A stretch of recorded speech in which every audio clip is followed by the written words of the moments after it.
ونعوذ بالله من شرور أنفسنا ومن سيئات أعمالنا من يهده الله فلا مضل له ومن يضلله فلا هادي له ونشهد أن لا إله إلا الله وحده لا شريك له ونشهد أن محمدا عبده ورسوله أما بعد فأعوذ بالله من الشيطان الرجيم بسم الله الرحمن الرحيم قل إن صلاتي ونسكي ومحياي ومماتي لله رب العالمين لا شريك له وبذلك أمرت وأنا أول المسلمين وقال الله تبارك وتعالى في مقام آخر لن ينال الله لحومها ولا دماؤها ولكن يناله التقوى منكم وقال الله تبارك وتعالى في مقام آخر فصل لربك وانحر وقال النبي صلى الله عليه وسلم من كان له سعة أن يضحي ولم يضحي فلا يقربن مصلانا وقال النبي صلى الله عليه وسلم إنه ليأتي يوم القيامة بقرونها وأشعارها وأزلافها وإن الدم ليقع من الله بمكان قبل أن يقع من الأرض فطيبوا بها نفسا صدق اللہ العظیم۔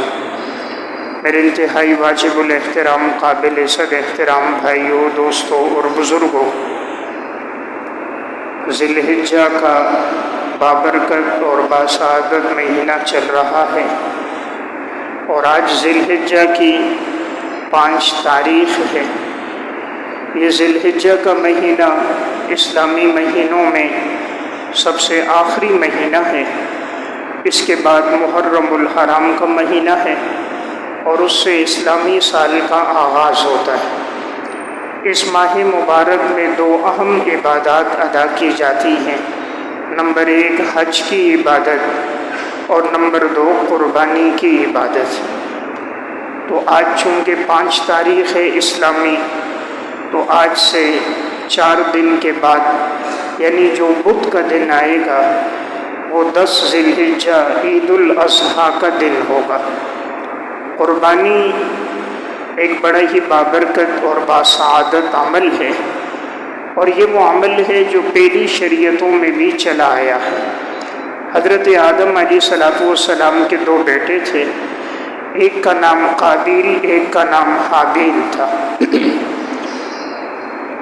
تو جب ان دونوں نے اپنی اپنی قربانی پیش کی تو حابیل نے ایک بچڑا ذبح کر کے پہاڑ کے اوپر رکھا اور قابیل نے غلہ رکھا، تو آسمان سے آگ آئی اور اس بچڑے کو جلا دیا۔ یہ علامت تھی کہ وہ اللہ کے ہاں قبول ہو گیا، اور جو قابیل کا صدقہ تھا وہ قبول نہیں ہوا۔ تو گویا پہلی شریعتوں میں بھی اللہ کے نام پہ ایک قربانی کا، صدقے کا تصور رہا ہے۔ اس کے بعد کی شریعتوں میں بھی یہ حکم تھا کہ اللہ کے نام پر جانور ذبح کیے جاتے تھے۔ پھر باقاعدہ یہ حکم حضرت ابراہیم علیہ السلام کی سنت ہوا، اور پھر اس کے بعد سے امت محمدیہ میں یہ حکم چلا آیا۔ رسول اللہ صلی اللہ علیہ وسلم جب ہجرت کر کے مدینہ تشریف لائے، آپ 10 سال مدینہ میں رہے ہیں اور آپ نے 10 سال تک قربانی کی ہے۔ معلوم ہوا یہ اتنی اہمیت والا عمل ہے کہ رسول اللہ صلی اللہ علیہ وسلم نے 10 سال تک اس پر عمل فرمایا، اور آپ علیہ السلام 2 قربانیاں کرتے، ایک اپنی طرف سے اور ایک اپنی امت کی طرف سے، کہ امت میں جو نادار ہیں، مستحق اور غریب لوگ نہیں کر سکتے، حضور نے ان کی طرف سے بھی قربانی کی ہے۔ اس لیے اللہ رب العزت نے وہ ساتھ دی ہو تو انسان جہاں اپنی طرف سے کرے وہاں جناب رسول اللہ صلی اللہ علیہ وسلم کی طرف سے بھی اور آپ کے صحابہ اہل بیت کی طرف سے بھی قربانی کرے۔ قرآن کریم میں اللہ رب العزت نے فرمایا قل ان صلاتی و نسکی و محیای و مماتی للہ رب العالمین، آپ فرما دیجئے یقیناً میری نماز، میری قربانی، میرا جینا اور میرا مرنا سب اللہ کے لیے ہے جو تمام جہانوں کا رب ہے، لا شریک لہ، اس اللہ کے ساتھ کوئی شریک نہیں، اور اسی بات کا مجھے حکم دیا گیا ہے اور میں سب سے پہلے فرما برداروں میں سے ہوں۔ اللہ رب العزت نے ارشاد فرمایا فَصَلِّ لِرَبِّكَ وَانْحَرْ، نماز پڑھیے اپنے رب کے لیے اور اپنے رب کے لیے نحر کیجیے۔ نحر کا لفظ استعمال ہوتا ہے اونٹ کے لیے، باقی جانوروں کو ذبح کیا جاتا ہے، اونٹ کو نحر کیا جاتا ہے۔ اللہ رب العزت نے سورہ کوثر میں لفظ استعمال کیا وَانْحَرْ، تم نحر کرو، یہ اشارہ تھا اللہ نے دیا ہے تو اللہ کے نام پہ سب سے اعلیٰ عرفہ بہتر چیز قربان کی جائے، اور وہ اونٹ ہے۔ تو اونٹ عرب کے لوگ نحر کرتے تھے، تو اشارہ کیا جتنے اللہ نے انسان کو نوازا ہو تو انسان اپنی وسعت کے مطابق اس عمل میں بڑھ چڑھ کے حصہ لے۔ اصل چیز تو قربانی میں نیت ہے، اللہ کے ہاں نہ گوشت پہنچتا ہے نہ خون، اللہ تعالیٰ دیکھتا ہے انسان کی نیت کیسی ہے۔ قرآن کریم میں لن ینال اللہ لحومها ولا دماؤها ولکن ینالہ التقوی منکم، اللہ کے ہاں ہرگز نہ خون پہنچتا ہے نہ گوشت، اللہ تعالیٰ دیکھنا چاہتا ہے تمہارے دل کے ارادوں کو۔ تو اس لیے انسان خوش دلی کے ساتھ، نیک نیتی کے ساتھ اللہ کا حکم سمجھ کے بڑھ چڑھ کے اس میں حصہ لے۔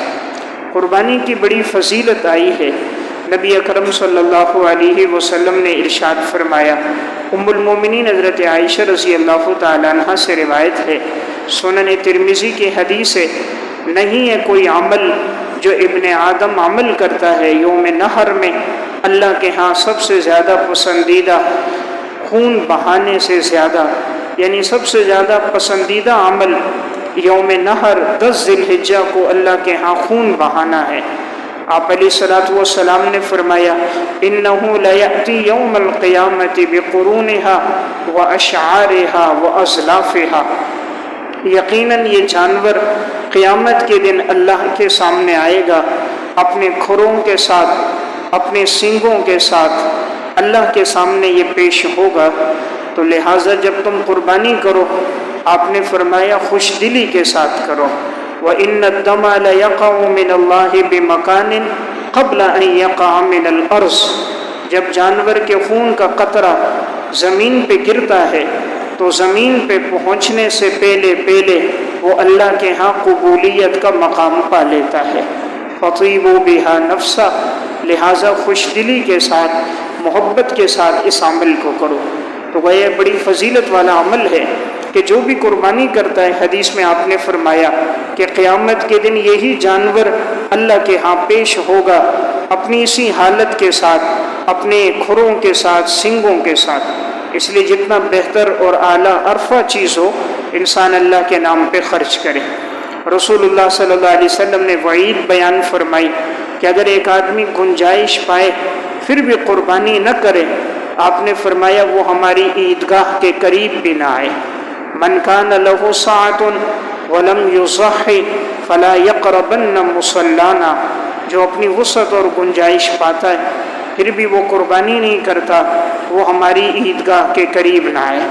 یعنی گویا وہ نماز پڑھنے کے لیے نہ آئے کہ جو عید کے دن گنجائش پا کر بھی قربانی نہ کرے۔ تو یہ بڑے سخت الفاظ میں وعید ہے۔ تو اللہ تعالیٰ نے توفیق دی ہو انسان اس عمل میں بڑھ چڑھ کر حصہ لے۔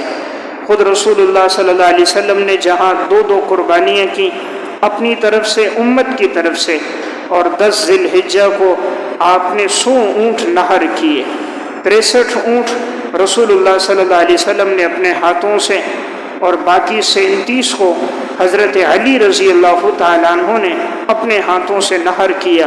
تو گویا حضور نے اللہ کے نام پر 100 اونٹ قربان کیے۔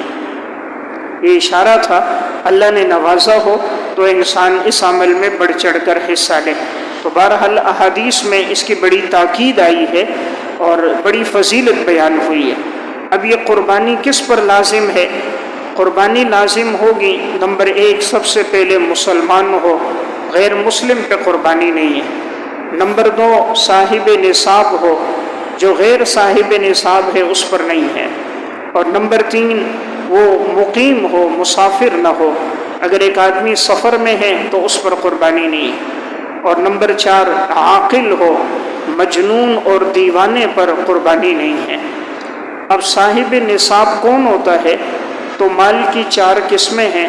نمبر 1 سونا، نمبر 2 چاندی، نمبر 3 نقدی مال، اور نمبر 4 مال تجارت۔ یہ 4 قسم کا مال ہے، تو اگر یہ کسی کے پاس ہو اور وہ نصاب تک پہنچ جائے تو اس پر قربانی لازم ہوتی ہے۔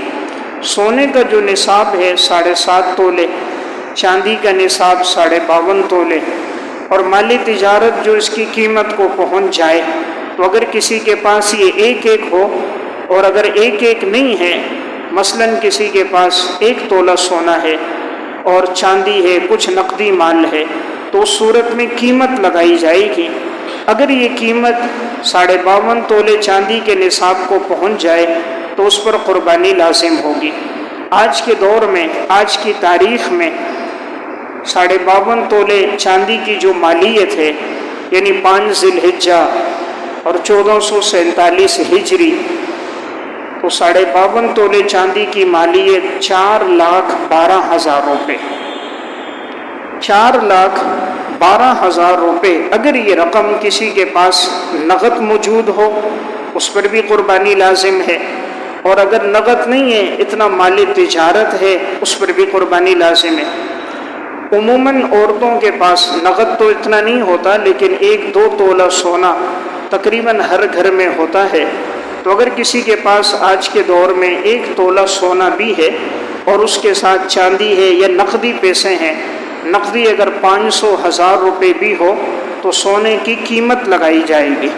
سونے کی مالیت اس وقت تقریباً 4,60,000 روپے 1 تولہ۔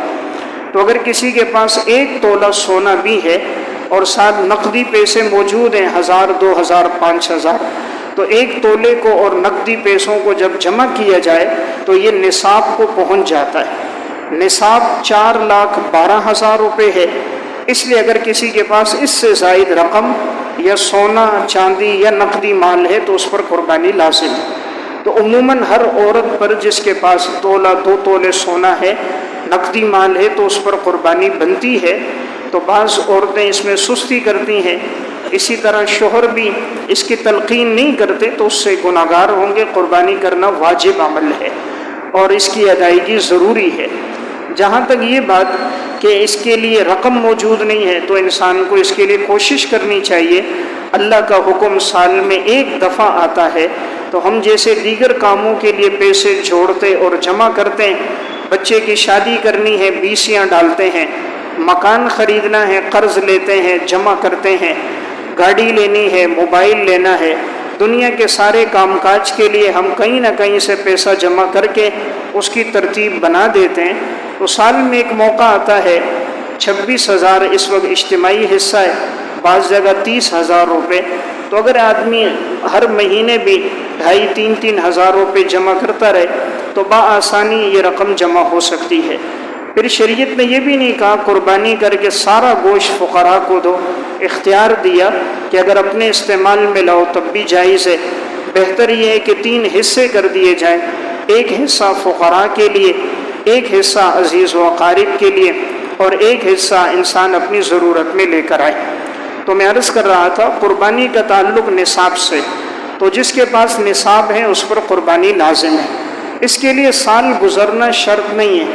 زکوٰۃ میں سال گزرنا شرط ہے کہ اگر کسی کے پاس مال ہے تو پورا سال گزرے گا تب زکوٰۃ آئے گی، لیکن قربانی کے لیے شرط نہیں ہے۔ اگر قربانی کے دنوں میں بھی کسی کے پاس مال آ جائے، 11 12 13 ذی الحجہ میں بھی، تب بھی اس پر قربانی لازم ہو جاتی ہے۔ قربانی اور عام صدقے میں فرق ہے۔ عام صدقہ انسان ہر دن کر سکتا ہے، ہر وقت کر سکتا ہے، لیکن قربانی ان 3 دنوں کے ساتھ خاص ہے، 11 12 13 ذی الحجہ۔ ان دنوں کے علاوہ قربانی نہیں ہوتی، نہ اس سے پہلے نہ اس کے بعد۔ تو یہ عام صدقہ نہیں ہے، یہ خاص ایک اللہ کا حکم ہے، اور یہاں حکم سے مقصود خون بہانا ہے۔ اللہ تعالیٰ کو یہی چیز پسند ہے۔ انسان جو خون بہاتا ہے وہ اللہ کے نام پر بہاتا ہے، تو گویا جانور کا ذبح کرنا یہ اللہ کے نام پر ہوتا ہے، وہ اللہ کی مخلوق ہے اور ہم اسے اللہ کے نام پہ ذبح کرتے ہیں، تو یہ در حقیقت اللہ رب العزت کی خوشنودی کے لیے یہ عمل ہوتا ہے۔ جہاں تک بات یہ ہے کہ آج کے بعض نام نہاد اسکالر دانشور یہ کہتے نظر آتے ہیں کہ قربانی میں جو پیسہ لگتا ہے یہ پیسہ غریبوں میں دیا جائے، یہ پیسہ بیواؤں میں دیا جائے اور قربانی نہ کی جائے۔ حالانکہ قربانی شریعت کا حکم ہے اور 10 سال رسول اللہ صلی اللہ علیہ وسلم نے خود کی ہے۔ آپ علیہ السلام جب سے مدینہ تشریف لائے وفات تک آپ نے یہ عمل کیا۔ آپ کے جانے کے بعد بھی حضرت علی رضی اللہ تعالیٰ عنہ 2 قربانیاں کرتے تھے، ایک اپنی طرف سے، ایک رسول اللہ صلی اللہ علیہ وسلم کی طرف سے۔ صحابہ اور سلف اس وقت سے لے کر آج تک پوری امت کا تسلسل کے ساتھ یہ عمل چلا آ رہا ہے، اور حدیث میں اس کی بڑی تاکید آئی ہے۔ اس لیے قربانی کا عمل لازمی ہے اور واجب عمل ہے۔ ایک آدمی صاحب حیثیت ہو کر نہیں کرے گا تو گناہ گار ہوگا۔ جہاں تک غریب کے ساتھ تعاون ہے تو شریعت کا حکم ہے کیا جائے، لیکن یہ ضروری نہیں کہ اب قربانی کو چھوڑ کر غریب کے ساتھ تعاون ہو۔ ایک آدمی 2 لاکھ کا اسمارٹ فون لے سکتا ہے، وہ 5,000 کا خرید کر 1,95,000 وہاں غریب کو کیوں نہیں دیتا؟ 55 لاکھ کی گاڑی لے سکتا ہے، وہ 15-20 لاکھ کی لے کر 30 لاکھ غریبوں پہ خرچ کیوں نہیں کرتا؟ وہ مکان ضرورت کا 50-55 کا لے سکتا ہے، 2-2.5 کروڑ روپے کا لیتا ہے، وہاں غریب یاد نہیں آتا۔ ایک شادی میں 8-8 10-10 ایٹم بنائے جاتے ہیں، لاکھوں روپے ایک دعوت میں خرچ ہو جاتا ہے، وہاں کوئی انسان غریب کا تذکرہ نہیں کرتا۔ اپنا جو لباس پہنتا ہے، اپنی جو وضع قطع، اس کی اولاد کی وضع قطع، اس کے گھر میں جو نام و نمود ریاکاری ہے وہ لاکھوں روپے خرچ ہوتا ہے، وہاں انسان کسی مستحق بیوہ پر خرچ نہیں کرتا۔ لیکن افسوس کی بات ہے سال میں 1 دفعہ اللہ کا حکم آئے تو وہاں یاد آتا ہے جی یہ خرچ نہ کرو، غریب کو دو۔ گوشت بھی تو غریب کے ہاں جاتا ہے، گوشت بھی تو مستحقین کے ہاں جاتا ہے۔ پھر اللہ نے قربانی کے ساتھ کتنے لوگوں کا نفع جوڑا۔ آج کہتے ہیں جی اس کا فائدہ نہیں، اس کا بہت بڑا فائدہ، سب سے بڑا فائدہ ایک مسلمان کے لیے وہ اللہ کے حکم کو پورا کر رہا ہے۔ اللہ کے حکم کو پورا کرنا اس سے بڑا کیا فائدہ؟ رسول اللہ صلی اللہ علیہ وسلم کی سنت پر عمل کرنا، اور آپ نے خود حکم دیا من کان لہ ساعۃ ان یضحی فلم یضحی فلا یقربن مصلانا، جو گنجائش پاتے ہوئے قربانی نہ کرے وہ ہماری عیدگاہ کے قریب نہ آئے۔ تو حضور کی منشا یہی ہے کہ قربانی کا عمل کیا جائے۔ جہاں تک نفع کی بات ہے، اللہ تعالیٰ نے اس عمل کے ذریعے سے اتنا نفع رکھا۔ پوری دنیا کے جو اندر مسلمان ہیں ان کی آبادی تقریباً 2.25 ارب کے قریب ہے۔ قربانی کے دنوں میں جو جانور خریدے جاتے ہیں ایک محتاط اندازے کے مطابق 4 کھرب روپے کا کاروبار ہوتا ہے، 4 کھرب روپے۔ تو اب یہ جو کاروبار ہو رہا ہے اس کا نفع مسلمانوں کو مل رہا ہے۔ پھر اللہ نے کتنے لوگوں کا اس کے ساتھ رزق جوڑا۔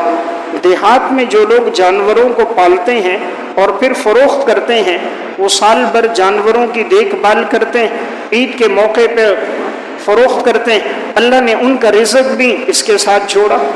پھر کتنے لاکھوں لوگ ہیں جو جانوروں کو چارہ دینے والے، چارہ لانے والے، چارہ بیچنے والے، اللہ نے لاکھوں لوگوں کا رزق اس کے ساتھ جوڑا۔ جو جانوروں کو گاڑیوں میں ایک شہر سے دوسرے شہر لایا جاتا ہے، اپنے اپنے علاقوں میں لایا جاتا ہے، اللہ نے ہزاروں لوگوں کا رزق اس کے ساتھ جوڑا۔ پھر جانوروں کو جو ذبح کرنے والے قصائی ہیں کتنے ہیں، اللہ نے ان کا رزق اس کے ساتھ جوڑ دیا، لاکھوں لوگ ہیں۔ پھر جو گوشت تقسیم ہوتا ہے، جو غریب سال بھر نہ کھا سکے، اللہ تعالیٰ اسے بھی یہ موقع دیتا ہے، ان کے گھروں میں بھی گوشت پہنچتا ہے۔ بعض کے ہاں ہفتہ 2 ہفتے مہینوں بھی گوشت چل رہا ہوتا ہے، اللہ نے ان کو بھی وسعت دے دی، جو نہیں کھا سکتے تھے اللہ نے ان کے لیے بھی ذریعہ بنا دیا۔ پھر قربانی کی کھالیں ہیں مستحقین میں، غریبوں میں، یتیموں میں، بیواؤں میں، مساکین میں، مستحقین میں، مدارس میں لگتی ہیں۔ کتنے ہی طلبہ کا اس سے رزق جوڑا، وہ دین پڑھتے پڑھاتے ہیں، ان کا ایک ذریعہ اللہ نے بنایا۔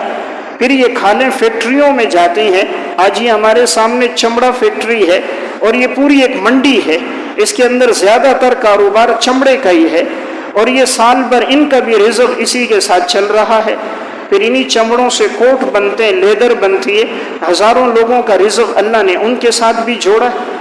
آج پوری دنیا میں اگر کوئی آدمی ساری دنیا کا ٹیکس جمع کرے، غریبوں کو تقسیم کرے، اتنا نفع نہیں ہو سکتا جتنا ایک قربانی کے عمل سے نفع ہوتا ہے. تو میں عرض کر رہا ہوں، اس کے ساتھ جہاں اخروی فائدہ اللہ اور اس حضور کی منشا کا پورا ہونا ہے، وہیں اللہ تبارک و تعالیٰ نے اس کے دنیاوی اور معاشی فائدے بھی بہت سے رکھے.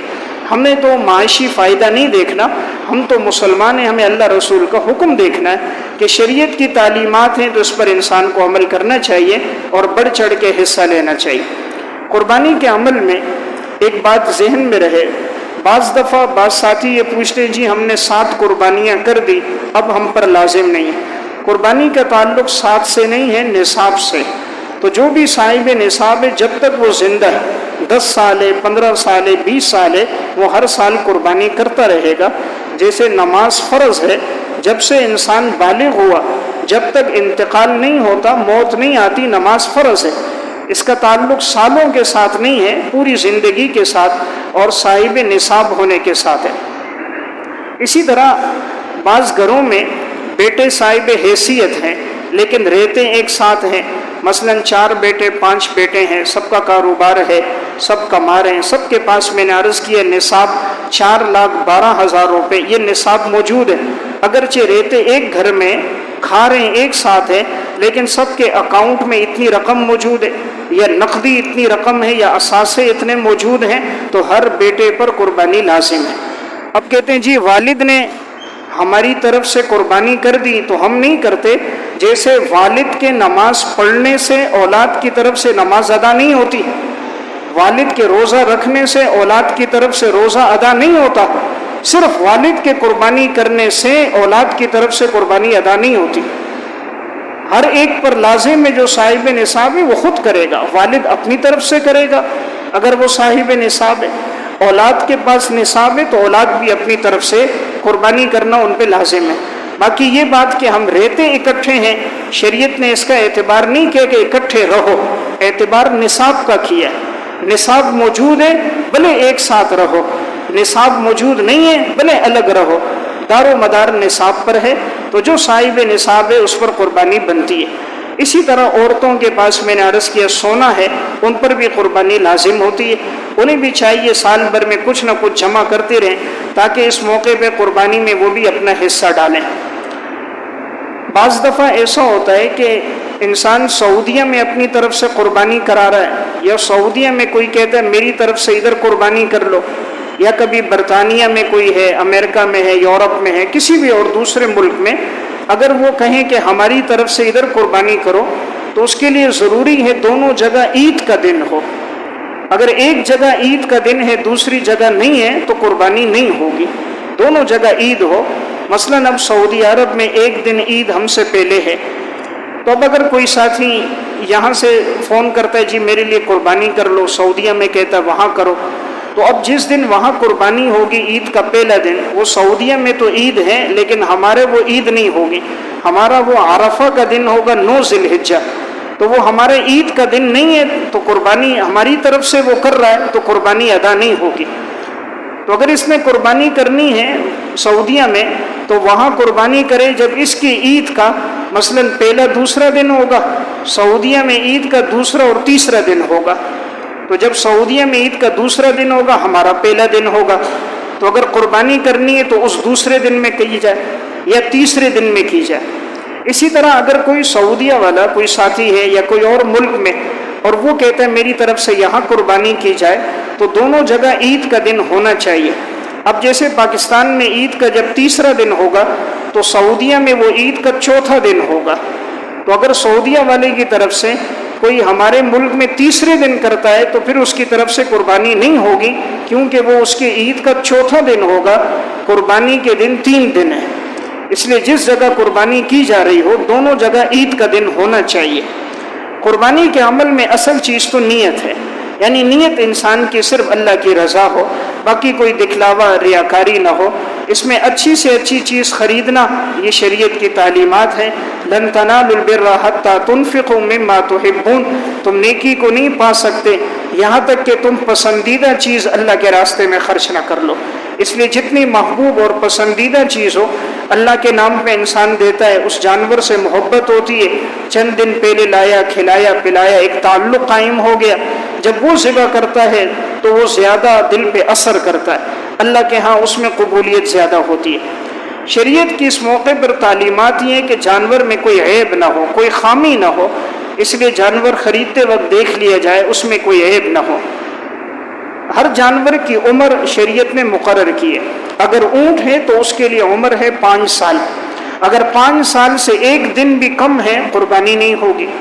گائے ہے، بیل ہے، بھینس ہے، اس کے لیے عمر ہے 2 سال۔ بکرا ہے، بکری ہے، عمر ہے 1 سال۔ اور دمبے میں یہ ہے کہ 1 سال کا ہونا چاہیے، لیکن اگر دمبا 6 مہینے سے زیادہ کا ہے لیکن اتنا فربا ہے کہ اگر اس کو دمبوں میں چھوڑ دیا جائے تو ایسا لگے کہ جیسا کہ سال کا لگتا ہے تو اس کی قربانی جائز ہے۔ بکرا بکری میں بھلے وہ 6 مہینے سے اوپر کے ہوں، لگتے سال کے ہوں، ان کی قربانی جائز نہیں ہے۔ بکرا بکری کے لیے سال کا ہونا ضروری ہے۔ دمبے میں شریعت کی طرف سے تخصیص ہے، آسانی اور رخصت ہے کہ اگر وہ 6 مہینے سے اوپر کا ہو لیکن اتنا فربا ہو کہ لگتا سال کا ہو تو اس کی قربانی جائز ہے۔ باقی یہ دانت علامت ہیں، جو جانوروں کے دانت دیکھے جاتے ہیں یہ علامت ہیں، جیسے گائے بیل میں دانت دیکھنا کہ 2 سال کا ہو تو اس کے 2 دانت آ جاتے ہیں، اس طرح بکرا 1 سال کا ہو دانت آ جاتے ہیں، تو یہ دانت علامت ہے، دانت دیکھنے چاہیے۔ دیکھنے سے اندازہ ہو جاتا ہے، جب وہ 2 سال کے ہوں تو عموماً ان کے دانت آ جاتے ہیں۔ اگر کسی نے اپنے گھر میں پالا اور یقینی بات ہے کہ اس پہ 2 سال گزر گئے، اس نے خود گھر میں پالا ہے لیکن اتفاق سے اس کے دانت نہیں آئے، پالا گھر میں، یقین ہے 2 سال ہو گئے تو اس کی قربانی جائز ہے۔ ہاں اگر کوئی بیچنے والا وپاری ہے اور وہ کہتا ہے جی دانت نہیں ہے لیکن 2 سال کا ہو گیا، تو عموماً یہ جھوٹ بولتے ہیں، اکثر کاروبار کے اندر نفع کی خاطر بول دیتے ہیں، اس پر یقین نہ کیا جائے، دانت دیکھے جائیں۔ دانت نشانی اور علامت ہے، جب یہ علامت پائی گئی تو تب آدمی خرید لے، لیکن شریعت نے علت دانتوں کو نہیں بنایا، سال کو بنایا۔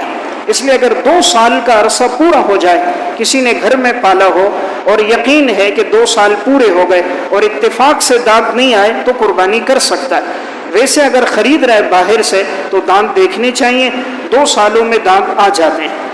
اس میں جو عیب نہیں ہونا چاہیے، عیب کا تعلق ہے کہ اس کی منفعت ختم نہ ہو، اس کے حسن و جمال میں کمی نہ آئے۔ 1/3 تک عیب شریعت میں برداشت ہے، اگر 1/3 سے زیادہ کوئی عیب اور خامی آ جائے وہ برداشت نہیں ہے۔ مثلاً اگر جانور ہے اس کا کان 1/3 سے زیادہ کٹا ہوا ہے تو قربانی نہیں ہوگی، 1/3 سے کم ہے تو ہو جائے گی۔ جانور کی دم ہے 1/3 سے زیادہ کٹی ہے، قربانی نہیں ہوگی، اس سے کم ہے، قربانی ہو جائے گی۔ کوئی جانور ایسا ہے کہ اس کے سینگ بالکل جڑ سے اکھڑ گئے تو قربانی جائز نہیں ہے۔ ہاں سینگ ہے لیکن اوپر کا سرا ٹوٹ گیا یا اوپر سے کچھ ٹوٹ گئے لیکن جڑ سے باقی ہیں تو اس کی قربانی جائز ہے۔ اسی طرح اگر ایک جانور ایسا ہے کہ وہ 1 پاؤں کا سہارا بالکل نہیں لیتا، 3 پاؤں پہ چلتا ہے، 4تھے پاؤں کا سہارا نہیں لیتا، زمین پہ نہیں لگاتا تو قربانی جائز نہیں ہے۔ ہاں اگر وہ چلتا 3 پاؤں پہ، 4تھے کا سہارا لیتا ہے، چلتا تو لنگڑاتا ہوا ہے لیکن 4تھے پاؤں کا سہارا لیتا ہے، زور ڈالتا ہے اس پر تو قربانی ہو جائے گی۔ سہارا ہی نہ لے، اس کو زمین پہ رکھے ہی نہیں تو قربانی نہیں ہوگی۔ ایسا جانور جو ایسا خارشی ہو کہ اس کے خارش کا اثر اس کے پورے جسم سے ہوتا ہوا، جلد سے ہوتا ہوا گوشت تک سرایت کر جائے اور اس کے اثرات کھال پر نظر آ رہے ہوں، پورے جسم پہ پھیل چکا ہو تو پھر قربانی نہیں ہوگی، اور اگر اس سے کم ہو تو پھر اس میں گنجائش ہے۔ اسی طرح اگر ایک جانور کی بینائی ہے، اگر 1/3 سے کم ہے تو قربانی ہو جاتی ہے، اگر بالکل نابینا ہے، دونوں آنکھوں سے یا ایک آنکھ میں بالکل روشنی نہیں ہے تو پھر قربانی نہیں ہوگی۔ اسی طرح اگر ایک جانور ہے جیسے گائے ہے، بھینس ہے، اب اس کے جو تھن ہیں وہ 4 ہیں، اگر 4 میں سے 2 تھن خشک ہو گئے یا 2 تھن یا زیادہ ان کے سرے کٹ گئے ہیں یا سرے سے موجود ہی نہیں ہے تو قربانی نہیں ہوگی۔ لیکن اگر 4 تھنوں میں سے ایک تھن خشک ہے یا ایک تھن کا ایک سرا کٹا ہوا ہے، باقی 3 تھن صحیح سلامت ہیں تو قربانی ہو جائے گی۔ 2 ہو تو نہیں ہوگی، ایک اگر کٹا ہو تو قربانی ہو جائے گی۔ اسی طرح اگر کوئی جانور ایسا ہے جو خصی ہے، اس کی قربانی افضل ہے۔ آپ صلی اللہ علیہ وسلم نے بھی خصی جانور کی قربانی کی ہے۔ اس کے افضل ہونے کی وجہ ایک تو اس میں گوشت میں بدبو نہیں ہوتی، اور نمبر 2 اس جانور کے وہ فربہ بھی زیادہ ہوتا ہے، خوبصورت بھی زیادہ ہوتا ہے، اور اس میں تعفن اور بدبو باقی نہیں رہتی۔ اس لیے اگر کوئی کرے تو بہت اچھی بات ہے، خصی جانور ہو، اور اگر نہ بھی ہو تو کوئی حرج کی بات نہیں ہے۔ شریعت میں دونوں کی گنجائش ہے، دونوں جائز ہیں۔ آپ علیہ الصلوۃ والسلام نے 2 دمبے ذبح کیے تھے، تو اگر چھوٹا جانور انفرادی ہو وہ اس اعتبار سے افضل ہے، یا بڑا انفرادی ہو اس میں شرکا نہیں ہوتے تو نیت خالص رہتی ہے۔ لیکن جب بسا اوقات 4-5 ساتھی مل کے ہوں تو کسی کی نیت میں فطور آ جائے، یا کسی کی کمائی حرام کی ہو، یا کسی کی نیت دکھلاوے کی ہو، تو سب پر اثر ہوتا ہے۔ اس لیے بہتر ہے یا چھوٹا جانور یا بڑا، اگر گنجائش ہو آدمی پورا خریدے، یا پھر جو ساتھی ہوں ان کو بتا دیا جائے کہ مقصود اللہ کی رضا ہونی چاہیے۔ 7 سے کم شریک ہو سکتے ہیں، 7 آخری حد ہے۔ جیسے بعض ساتھی پوچھتے ہیں جی ہم 6 آدمیوں نے، 5 نے، 4 نے مل کے خریدا تو یہ جائز ہے، 4 ہو، 5 ہو، 6 ہو، اس میں ضروری نہیں ہے طاق ہو، جفت بھی ہو تب بھی جائز ہے۔ 4 آدمی خریدیں، 6 آدمی خریدیں، جائز ہے۔ 7 سے اوپر جائز نہیں ہے۔ جہاں تک 7 حصے ہیں تو ایک حصہ مستقل ہے، ایک حصے میں چند آدمی شریک نہیں ہو سکتے۔ ایک حصہ ایک آدمی کی طرف سے ہوگا، ایک حصے میں اگر 2 یا 3 آدمی شریک ہونا چاہیں تو وہ جائز نہیں ہے۔ قربانی کے اندر آدمی اگر مرحومین کی نیت کرے بہت اجر و ثواب کا باعث ہے کہ انسان اپنے والدین، اعزاء، اقارب کی طرف سے قربانی کرے تو ان کا اجر و ثواب ان کو پہنچتا ہے۔ لیکن ایک بات یاد رہے، بعض دفعہ لوگ اپنی طرف سے نہیں کرتے، کہتے ہیں جی میں نے اپنے والد کی طرف سے کی ہے، حالانکہ قربانی اس پر لازم ہے، یہ صاحب نصاب ہے۔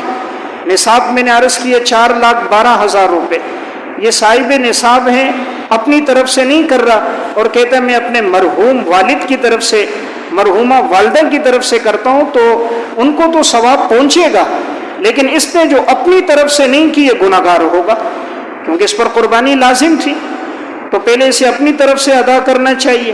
اللہ نے وسعت دی ہے تو ضرور والدین کی طرف سے بھی ہو۔ اب ایک آدمی اپنی طرف سے عمل نہ کرے، دوسرے کو ایصال ثواب کرے، جیسے نماز فرض ہے اپنی طرف سے ادا نہیں کر رہا، دوسرے کے لیے نفلی صدقہ کر رہا ہے تو وہ اس نماز کی طرف سے کافی نہیں ہوگا۔ اسی طرح ایصال ثواب تو پہنچے گا، لیکن جو اس پر اپنی لازم ہے اسے خود کرنی چاہیے۔ اس لیے اپنی قربانی کرنے کے بعد اللہ نے وسعت دی ہو، انسان رسول اللہ صلی اللہ علیہ وسلم کی طرف سے، حضرات صحابہ، سلف اور اپنے مرحومین کی طرف سے کرے تو یہ بڑی فضیلت کی بات ہے۔ اصل چیز ہے اللہ کی توفیق۔ اگر انسان اللہ سے توفیق مانگے اور دل میں اہمیت موجود ہو، اللہ توفیق دے دیتا ہے، انسان اسباب بنا سکتا ہے۔ اصل بات آج دل میں عظمت نہیں ہے۔ دنیا کے ہر کام کے لیے پیسہ جمع ہو سکتا ہے، آج گھر میں 6 آدمی ہیں، سب کے پاس اسمارٹ فون ہے، 70 80 ہزار روپے کا فون سب کے پاس ہے۔ 12 سال کے بچے سے لے کر 60 سال تک سارے موبائل استعمال کر سکتے ہیں۔ قربانی کی بات آتی ہے جی مہنگائی ہے، مہنگائی نہیں، اصل اللہ کے حکم کی عظمت کی کمی ہے۔ عظمت دل میں ہوتی وہ موبائل فروخت کر کے اللہ کے حکم کو پورا کرتا کہ میں صاحب نصاب ہوں، میرے اوپر لازم بنتی ہے، میں نے یہ عمل کرنا ہے۔ انسان جتنا بڑھ چڑھ کے حصہ لیتا ہے رب العالمین یہ واپس کرتا ہے، یہ اللہ کے نام پہ دینا ہے، اس لیے بتانے کی ضرورت نہیں ہے، نہ اس پر تبصروں کی ضرورت ہے۔ بعض ساتھی بیٹھتے مجلسوں میں تبصرے، ہم نے 4 لاکھ کا جانور لیا، 3 لاکھ کا لیا، فلاں نے 1.5 کا لیا۔ اصل ہے اللہ کے ہاں قبول ہوتا ہے نہیں ہوتا؟ اللہ نے یہ نہیں کہا جانور 5 لاکھ کا ہو، رب العالمین کے اصل چیز نیت ہے۔ جانور 10 لاکھ کا لیتا ہے، لیکن اگر دوسروں کی تحقیر ہے، تذلیل ہے، اپنے عمل کو بڑھانا چڑھانا ہے، ہر مجلس میں اپنی تعریف کرنی ہے، دوسروں کو نیچے دکھانا ہے، تو ممکن ہے یہ عمل اللہ کے ہاں قبول ہی نہ ہو۔ اس لیے شریعت میں کہیں کثرت کی قید نہیں لگائی، اخلاص کی قید لگائی۔ اللہ دیکھتا ہے انسان کی نیت اور ارادے کو، جتنا حسن نیت سے کرے گا، اخلاص سے کرے گا، اصل اللہ اپنی بارگاہ میں قبول فرما دے۔ حضرت علی بن موفق رحمۃ اللہ علیہ، تاریخ بغداد میں واقعہ ہے، 60 مرتبہ انہوں نے حج کیا، 60 سال حج کیا علی بن موفق رحمہ اللہ۔ خطیب بغدادی رحمہ اللہ لکھتے ہیں جب 60ویں مرتبہ حج کیا تو دل میں خیال آیا کہ پتہ نہیں میرا یہ عمل قبول ہوگا یا نہیں، ہر سال اللہ توفیق دیتا ہے، میں حاضری دیتا ہوں، پتہ نہیں عمل قبول ہو رہا یا نہیں ہو رہا۔ تو یہ سوچتے سوچتے آنکھ لگ گئی، تو بیت اللہ میں یہ کونے میں سو گئے۔ کہتے ہیں میں نے خواب دیکھا، ایک آواز سنی، علی بن موفق سے کوئی کہہ رہا تھا، ایک غیبی آواز تھی، علی تم اپنے گھر اس کو بلاتے ہو جس سے تم محبت کرتے ہو، ہم بھی اپنے گھر اس کو بلاتے ہیں جس سے ہم محبت کرتے ہیں۔ یہ اشارہ تھا 60 سال سے جو اللہ تمہیں توفیق دے رہا ہے یہ قبولیت کی علامت ہے، اللہ تم سے محبت رکھتا ہے کہ اپنے گھر بلا رہا ہے، تو اللہ عبادت کی توفیق دے، شکر ادا کرنا چاہیے، بہانے بنا کر عذر بنا کر بچنا نہیں چاہیے، کوشش کر کے بڑھ چڑھ کے حصہ لینا چاہیے، رب العالمین اس کا بہترین بدلہ عطا فرما دیتا ہے۔ الطبقات الکبریٰ میں واقع ہے، سفیان بن عیینہ رحمۃ اللہ علیہ اس امت کے وہ انسان ہیں 70 سال انہوں نے حج کیا ہے، زندگی میں 70 حج کیے۔ ہر دفعہ جب حج کرتے اور پہنچتے عرفات میں اللہ سے دعا کرتے تھے، یا اللہ میرے اس حج کو آخری حج نہ بنانا، مولا کریم اگلے سال بھی توفیق دینا۔ تو اس طرح ہر سال کرتے رہے، اگلے سال بھی آتے رہے۔ جب زندگی کا 70واں حج کیا تو پھر ہاتھ اٹھائے، آنکھوں میں آنسو آ گئے، فرمایا اب مجھے حیا آتی ہے اللہ سے یہ سوال کروں کہ یا اللہ اگلے سال بھی مجھے توفیق دے، اب میں اللہ کی منشا اور اللہ کی مرضی پہ چھوڑتا ہوں، وہاں دعا نہیں کہ یا اللہ جیسے تو راضی ویسے میں بھی راضی ہوں۔ اگلے سال سفیان بن عیینہ کا انتقال ہو گیا 198 ہجری میں، تو زندگی میں 70 مرتبہ حج پر گئے۔ تو میں ایک بات عرض کر رہا تھا، عبادت اعمال اللہ کی توفیق سے، اللہ جسے چاہے توفیق عطا فرما دے۔ لاکھوں کروڑوں والے ہوتے ہیں، ان کا مال دین پہ نہیں لگتا، ریاکاری پہ، رسم و رواج پہ لگتا ہے، اور جسے اللہ توفیق دے دے اللہ اس کے مال کو اپنے دین پہ، اپنے راستے میں قبول کر دیتا ہے، دل میں اللہ محبت اور شوق ڈال دیتا ہے۔ تمنائے دل میں ایک واقعہ ہے، مالک بن دینار رحمۃ اللہ علیہ بڑے اللہ والے بزرگ گزرے، حج کے جیسے یہ دن ابھی چل رہے ہیں اسی طرح حج کے ایام چل رہے تھے۔ ان دنوں میں تو لوگ پیدل آیا کرتے تھے یا گھوڑوں کی، اونٹوں کی سواریاں ہوتی تھیں، اس میں لوگ آتے۔ مالک بن دینار کہتے ہیں بڑی سخت گرمی تھی، عرب کی تپتی ہوئی گرمی، لو چل رہی تھی، حالت یہ تھی لوگوں کی کہ ہر آدمی سائے کی تلاش میں تھا، جانور بھی درختوں کے نیچے سائے میں ہوتے تھے، پرندے بھی درختوں پہ شاخوں پر سائے میں بیٹھے ہوئے، کوئی سفر کرتا نظر نہیں آتا تھا، اتنی گرمی اور لو تھی۔ لیکن کہتا ہے میں نے ایک شخص کو دیکھا، وہ معذور تھا اور سرین کے بل جا رہا تھا، یعنی معذور تھا، سرین نیچے رکھی، دونوں ہاتھوں کا سہارا لے کر گھسٹتے گھسٹتے جا رہا تھا۔ مالک بن دینار کہتے ہیں مجھے بڑا ترس آیا کہ یہ شخص کہاں جا رہا ہے اس عرب کی تپتی ہوئی گرمی۔ فرماتے میں اس کے قریب آیا، میں نے سلام کیا، بھائی کہاں جا رہے ہو؟ کہا حج کے لیے جا رہا۔ میں نے کہا اتنی سخت گرمی ہے کیسے پہنچو گے؟ کہا میرا اللہ مجھے پہنچائے گا۔ کہا کتنا عرصہ ہو گیا گھر سے نکلے ہو؟ کہا 5 سال ہو چکے۔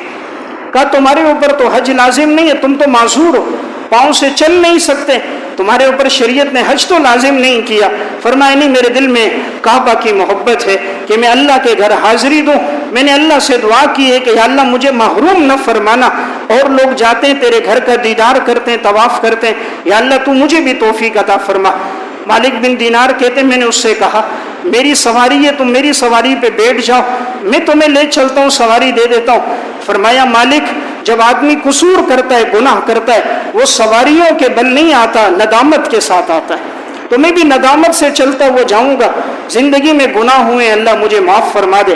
مالک بن دینار کہتے ہیں مجھے رشک آ گیا، پسینے تھے اس سے چھوٹ رہے تھے، ہم سواریوں پہ سفر نہیں کر سکتے، وہ سرین کے بل گھسٹتا ہوا جا رہا تھا۔ کہا جب میں حرم میں پہنچا، میں طواف کر رہا تھا تو میں نے دیکھا وہ بھی وہاں موجود تھا، وہ بھی سرین کے بل ہاتھوں کے سہارے لے کر طواف کر رہا تھا۔ میں اس کے قریب آیا، میں نے سلام کیا، جواب دیا، میں نے کہا کیسے پہنچے؟ کہا میرے اللہ نے پہنچا دیا، اور خوشی کے آنسو تھے کہ الحمدللہ اس سال اللہ مجھے حج کی توفیق دے گا۔ فرمایا میں نے اس کو دیکھا، طواف کیا، جب شیطان کو کنکریاں مارنے کی باری آئی وہ وہاں بھی موجود تھا، اس نے کنکریاں بھی ماری، تمام افعال حج اسی طرح وہ ادا کرتا تھا، یوں ہی گھسٹتے گھسٹتے جاتا تھا۔ کہا مینا میں بھی دیکھا، عرفات میں بھی دیکھا، مزدلفہ میں بھی دیکھا۔ کہا جب 10 ذی الحجہ کا وقت آیا، سارے لوگ اپنی اپنی طرف سے قربانیاں کر رہے تھے، کوئی اونٹ نہر کر رہا ہے، کوئی گائے کی قربانی، کوئی بیل اور کوئی دمبے اور کوئی بکرے کی قربانی۔ کہا میں نے اس کو ڈھونڈ رہا تھا کہ وہ شخص کہاں گیا نوجوان۔ کہا اچانک میری نظر پڑ گئی تو میں نے دیکھا کہ اس نے ہاتھ اٹھائے دعا کر رہا ہے۔ مالک بن دینار کہتے میں اس کے پیچھے کھڑا ہو گیا کہ یہ کیا اللہ سے مانگ رہا ہے؟ تو کہا میں اس کی دعا سن رہا تھا۔ اس نے کہا یا اللہ تیرا شکر ہے تو نے مجھے توفیق دی، الحمدللہ میں نے اس سال حج کر دیا۔ یہ سارے لوگ قربانیاں کر رہے ہیں، کسی کی گنجائش ہے اونٹ نہر کر رہا ہے، کسی کی وسعت ہے گائے بیل کی قربانی، کوئی دمبے اور بکرے کی۔ مولا کریم میرے پاس وسعت نہیں کہ میں کسی کی قربانی کروں، میں چاہتا ہوں یا اللہ تم میری جان کو اپنے راستے میں قبول فرما دے۔ یہ بابرکت سفر ہے، میری ایک جان ہے، یا اللہ میں تیرے راستے میں لے کر آیا ہوں، اس جان کو اپنے راستے میں قبول فرما۔ اس بابرکت سفر میں یا اللہ میری موت فرما کہ میری تدفین یہاں مکہ میں ہو جائے۔ مالک بن دینار کہتے ہیں ہاتھ اٹھائے ہوئے تھے، آنسو بہ رہے تھے، اچانک کلمہ پڑا، آسمان کی طرف نظر دوڑائی، سجدے میں گیا، وہی انتقال ہو گیا۔ فرمایا میں نے ایسے قابل رشک موت نہیں دیکھی۔ میں عرض کر رہا ہوں جس کے دل میں محبت ہو وہ 5 سال کا گھسٹتے ہوئے سفر کر کے بھی حرم پہنچتا ہے، اور جس کے دل میں محبت نہ ہو کروڑوں روپے اکاؤنٹ میں ہوتے ہوئے بھی بہانے بنا دیتا ہے۔ اصل بات ہے اللہ توفیق نہیں دیتا، اللہ جسے توفیق دیتا ہے اپنے گھر بلاتا ہے۔ خطبات فقیر میں ایک واقعہ ہے، ایک سول انجینئر تھے، ریٹائر ہوئے، پیسہ دولت بہت تھی ان کے پاس، 65 سال عمر ہو گئی۔ کسی نے کہا جی حج تو کر لو، اللہ نے اتنا آپ کو نوازا ہے، زندگی کا پتہ نہیں، اس سال حج پہ چلے جاؤ۔ بہرحال سب نے ترغیب دی، آخر کار اس نے پاسپورٹ بنایا، ویزا لگوایا، ساری چیزیں طے ہو گئی۔ 2 دن پہلے اس کے کوئی دوست آ گئے، بھائی آیا، انہوں نے کہا جی کدھر جا رہے ہو، اتنا پیسہ لگاؤ گے، وہاں تو گرمی بہت زیادہ ہے، پریشانیاں ہیں، ازدحام ہے، رش ہے، چلو پھر کبھی چلے جانا۔ تو اس نے کہا ٹھیک ہے میں نہیں جاتا۔ باقی ساتھی آئے جی آپ کا ٹکٹ ہو گیا، 2 دن بعد جانا ہے۔ اس نے کہا میری مصروفیت ہے۔ کہا آپ کا ٹکٹ ضائع ہو جائے گا۔ کہا میرے پاس بڑی دولت ہے دوبارہ لے لوں گا۔ اب یہ نہیں گیا۔ جو ٹکٹ پر واپسی کی تاریخ لکھی ہوئی تھی، جس دن واپس آنا تھا، تو اس تاریخ کے 3 دن کے بعد اس کا انتقال ہو گیا۔ تو گویا اگر یہ حج پہ چلا جاتا، اللہ حج کی توفیق دے دیتا، گناہوں کی معافی ہو جاتی۔ حج کر کے جب انسان آتا ہے، حدیث میں آتا ہے گناہوں سے یوں پاک ہو جاتا ہے جیسے ابھی ماں نے اس کو جنا ہو، لوٹتا گناہوں سے معافی ہو جاتی۔ حج کی توفیق نہ ہوئی، جو تاریخ واپسی کی لکھی تھی اس کے 3 دن کے بعد انتقال ہو گیا۔ یہ کہتا تھا دولت میرے پاس بہت ہے، پیسہ بہت ہے، اس سال نہیں اگلے سال چلا جاؤں گا، بھلے یہ پیسہ چلا جائے۔ تو میں عرض کر رہا ہوں یہ اللہ کی توفیق سے ہوتا ہے۔ اس لیے اعمال جتنے بھی ہیں اللہ سے مانگنے چاہیے، اللہ تعالی ہمیں عبادت کی اعمال کی توفیق بھی عطا فرمائے اور اپنی بارگاہ میں قبول بھی فرمائے۔ اللہ ہم سب کو عمل کی توفیق عطا فرمائے۔